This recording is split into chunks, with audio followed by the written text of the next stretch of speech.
Okay. Kung pwede namang hindi, and I understand, pwede naman, hindi na. Oo.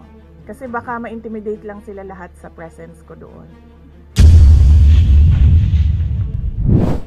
Sa mga nakaraang araw, marami ang humihingi ng reaksyon, komento, o damdamin.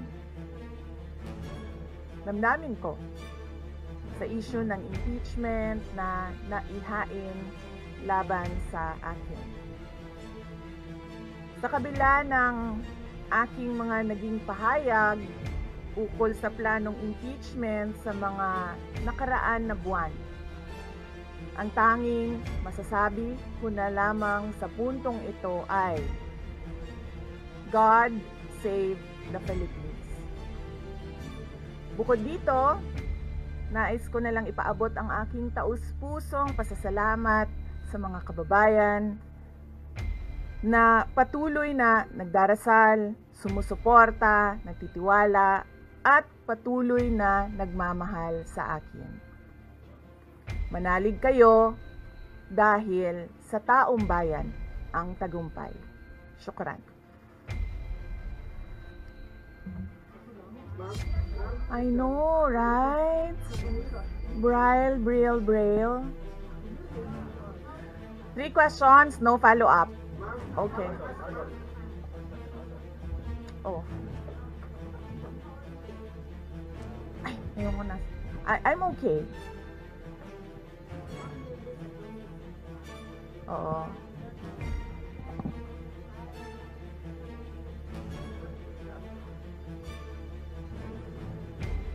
Sabi kasi, hindi ito lang daw basahin ko.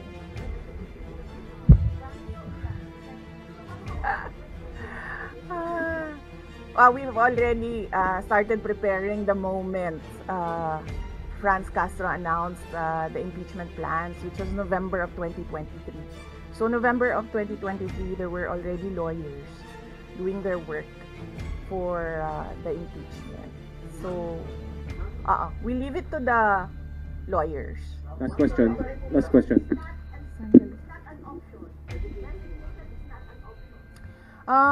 Wala pa tayo doon, ma'am. Masyado pang malayo yung mga ganyan na mga bagay. Nandun pa lang tayo sa pagbabasa ng actually, ma'am, wala pa tayo doon dahil yung mga abogado lang yung nagtatrabaho. Hindi ko talaga alam kung anong ginagawa nila. But I have a meeting with them. Last question, please. Fred. I do not want to answer that question. Next. I do not want to answer that question. Yes, ma'am.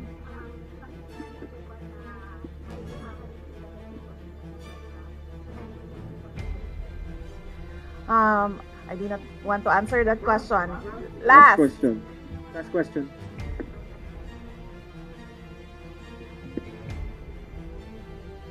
Paniwala ko lang, no, if you have to explain or defend your signature in a yes petition for impeachment, then you feel that you have done something wrong. Kasi kung wala ka namang ginawang mali, bakit mo i-defend yung pirma mo? Thank so you. Yun yung paniwala ko. Ma'am, naniniwala po ba kayo na may gumalaw po for the may gumalaw po na parang money? I do not want to answer that question. Yes.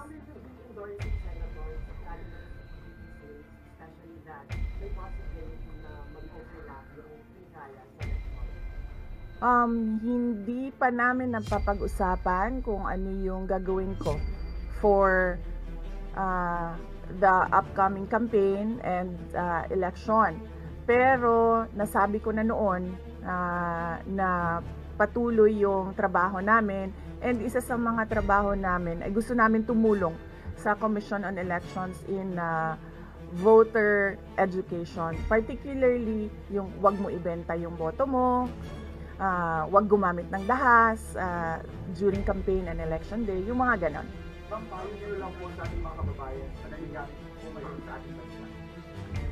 Yes, sabi ko nga kanina sa statement ko sa ating mga kababayan na patuloy na sumusuporta, nagmamahal, nagdarasal, napakahalaga nun, ay manalig lang sila dahil sa taong bayan ang tagumpay.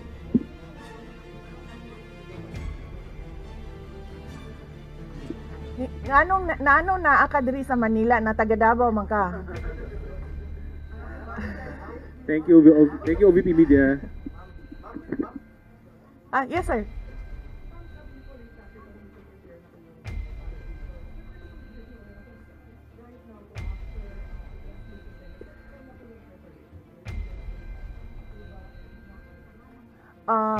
Well, may meeting kami mamayang hapon dahil nag-meeting sila kahapon. Hindi ako sumali, so merong briefing, legal briefing mamaya ang mga lawyers. So I will know more this afternoon. Pakikita nyo na yan pagpasok nila ng kanilang entry of appearance.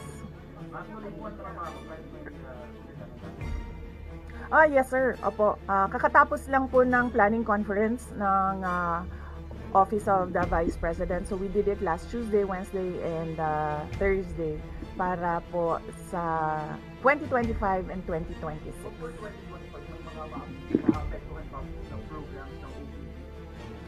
Yes, nag-announce na kami no na wala kaming wala kaming burial and medical assistance dahil tinanggal yung line na yon sa budget so hindi ka na pwede maglagay ng budget doon. Tutuloy siya.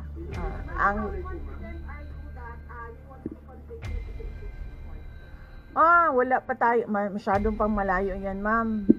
Wala pa tayo, hindi pa natin inaano yan. Final question, ina-assess ngayon. Final question. Nagtanong ka na ba? Kanina? Sige, ikaw. Final question, Lance.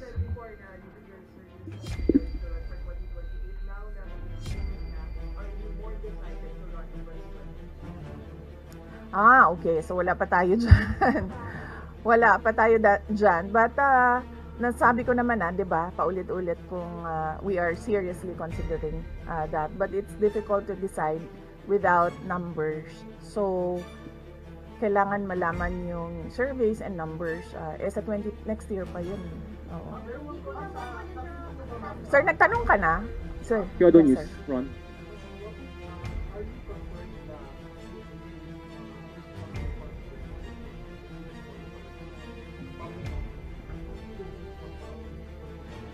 Yes sir, oo.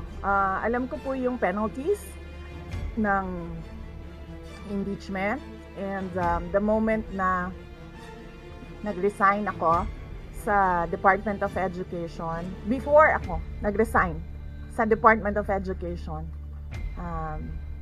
pinag-isipan ko na lahat yan. Sir. Masasabi ninyo na lalo pa kayong nainganyo na ituloy ang pagtakbo sa 2020 presidential election? Nasagot ko na ata yung kanina sa question ni Sir na nakaitim. Sir.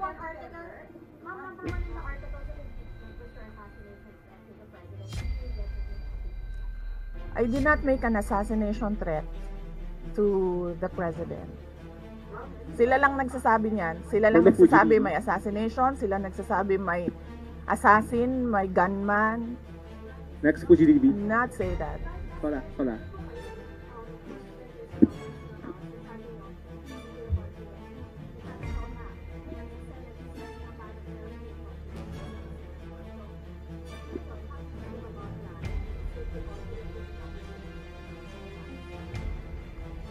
Well, that is their prerogative as a body, no? So, we have to respect the Senate kung ano yung desisyon nila dahil sila yung mga nandoon sa loob. We haven't talked. I have not talked to my friends in the Senate. Wala. Last question, please. Bakit? Sabi daw po niya yung postal impeachment daw po. Bakit kaya? Maybe we should ask. Maybe we should ask her first. bakit niya i-block yung impeachment.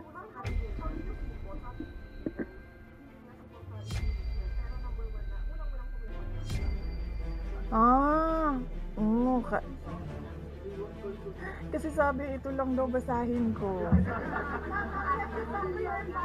Yan, ang daming nagbabantay sa gilid. Usap niyo na ba yung father niyo after your impeachment? Wala pa. But nagpadala ako ng message through sa kanyang assistant and sinabi ko na ano ba sinabi ko? Hindi ko maalala. I think I said everything will be all right. Yun ata ang sinabi ko. His reply was a song. MacArthur's Park. So, nagpadala siya ng video na kumakanta siya. Hindi ko pa nabasa, ma'am, yung complaint. But I understand lahat ng mga complaints na na-file sa House of Representatives, nabasa na ng mga lawyers.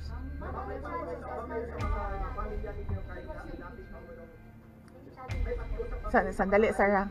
Sandali, Sarah. What's Rambo, wait? Ang preparation, challenges sa preparations, but so far wala naman. Wala naman kaming na-overwhelm kami kasi ang daming mga lawyers na nag-signify na tutulong sila sa defense. So ngayon ay pinag-uusapan on how to go about it na makuha lahat ng kanilang commitment of support at makatulong din sila sa pag-iisip kung ano yung gagawin sa defense. Harleen Delgado, ABS-CBN. Harleen, ABS. Nagtanong ka na, ma'am? Wala pa, ma'am. Sige, ma'am.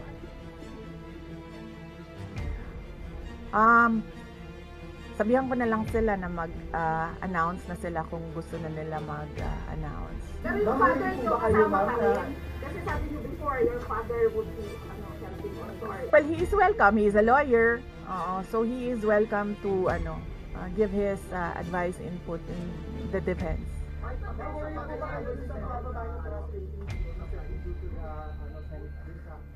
I will not answer that question. Yes, I'm sorry. Yes. Yes. So what happened was nag-indefinite leave siya, and then she was admitted to the hospital doon sa Davao City na hospital siya, and then discharge siya ng mga doctors with ulitin ko. Si Yusek Zulaika Lopez, nag-indefinite leave siya after nung sa veterans hospital admission niya. Umuwi siya Davao, and then na-hospitalize siya doon. And then sabi ng doctors niya, we will discharge you but you have to come back ngayon ata, February, for further tests. And then bumalik siya for 1 day dito. Noong January, bumalik siya for 1 day dito sa Office of the Vice President, and she said na mag-leave siya for 2 months. And then I said yes, take the time that you need for your health. And then after a week, bumalik siya. Noong January, after a week, bumalik siya dito, and then she said hindi ako mag-leave. So sabi ko, okay, welcome back.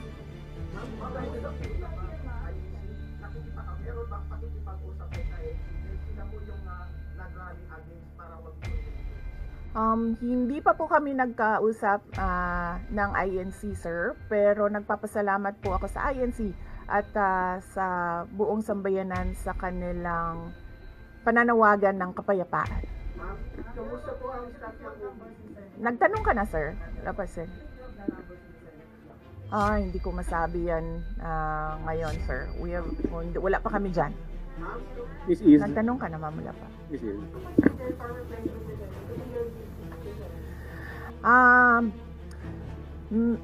He will, maybe if he wants to, he can be part of the defense team, but because of his age and because of rigorous preparations in an impeachment case, baka sabihin ko sa kanya na wag na lang siyang mag-lead dahil medyo may edad na si former President Rodrigo Duterte. He's already 80 years old this year.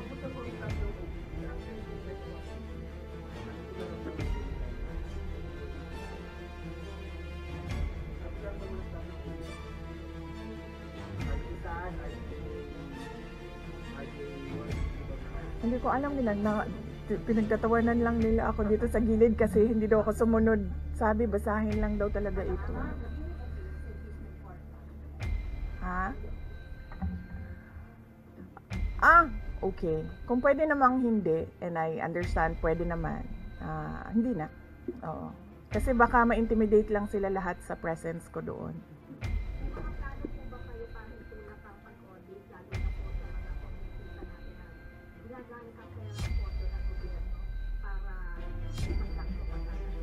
Hindi ko na muna sagutin yung tanong na yan ngayon, ma'am. Doon muna tayo sa God Save the Philippines. Mika, Reuters.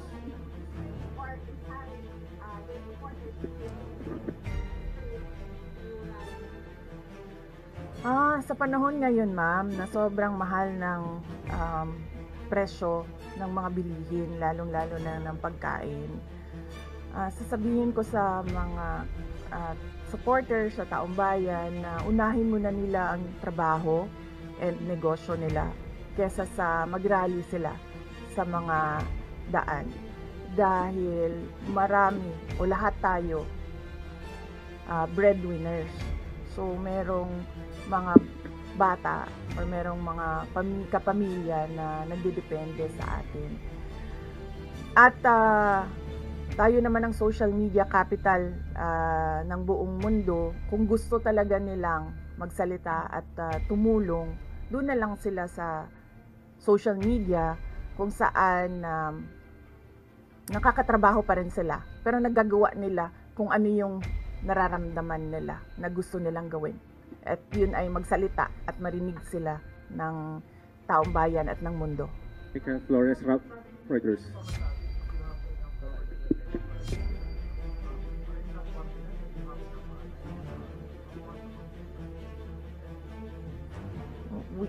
Hindi ko pa naisip yan sir. I've not counted numbers of votes in the Senate, so we are not there yet. We are still, the legal team is still in the preparation of the defense and what we will do moving forward.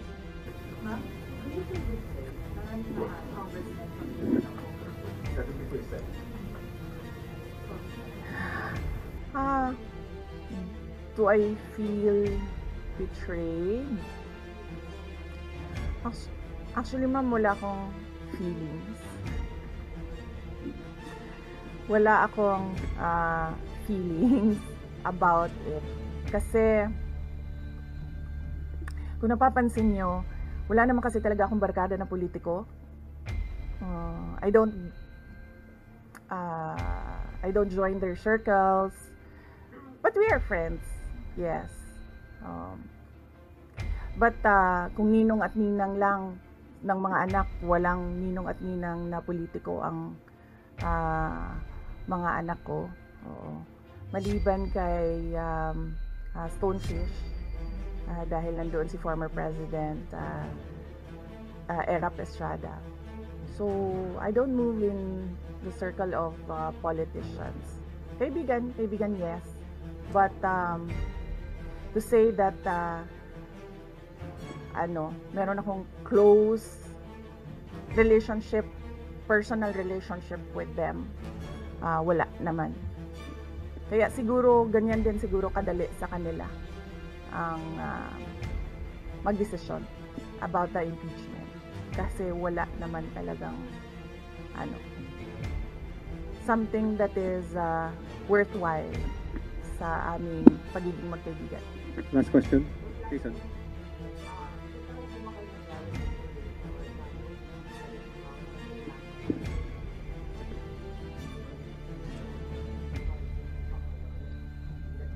Yes. Oo.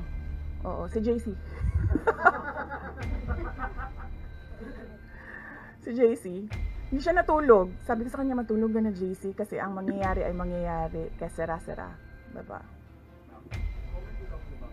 Alam ko matagal na ito, but this office meeting yung patong-patong nakaka-amaze. Yes. What's your initial reaction about that? And second po, any of these security details natin ng kung yung pa-Friday na Okay, hindi ko nasasagutin yan ha. Dun lang tayo sa God Save the Philippines. Okay. Ma'am, you said that gaano na po palala ang problema ng Pilipinas ever since that nagkaroon ng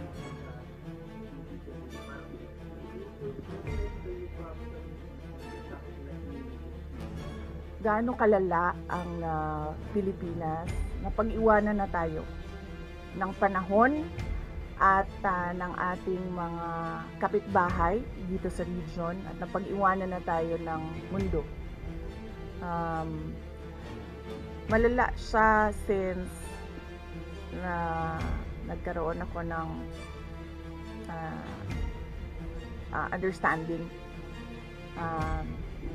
Kasi 1990s, tapos 1990s magulo, well sa amin magulo sa Mindanao, and then ngayon nagbabadya ang gulo sa Mindanao. So parang wala namang nagbago. So malala, sobrang malala dahil kung nakakausap mo yung mga tao na arawan yung kanilang sweldo, yung pera nila hindi na talaga sapat para sa pagkain, para sa kuryente, para sa bahay, para sa tubig, para sa pag-aaral ng kanilang mga anak. At kung basihan natin yung pag-alis ng mga Pilipino sa sarili nilang bansa ay sobrang malala dahil sobrang dami ng ating mga kababayan ang pumupunta, nakikipagsapalaran sa ibang bansa dahil wala silang makita na pag-asa, wala silang makita na oportunidad dito sa ating bayan. Kaya parang nakakaawa na tayo dito sa loob at nakakahiya yung estado natin kapag iniligay mo siya in a global stage na kung saan pinapanood tayo ng ibang mga lahi at ibang mga bansa. And because of that, tapos na tayo. Diba? Maraming Thank you. salamat Thank you, sa oras Salamat. ninyo. Magandang umaga. Oh yeah. Yes, happy Valley.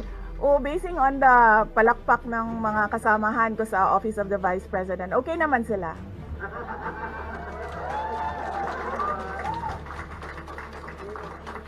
At mga Lenny supporters pa yan ha, tingnan mo, pero pumapalakpak sila sa akin. No, ano Valentine's? Yes, Valentine's. Alam nyo, mas masakit pa ang maiwanan ng boyfriend o girlfriend kesa ma-impeach ka ng House of Representatives.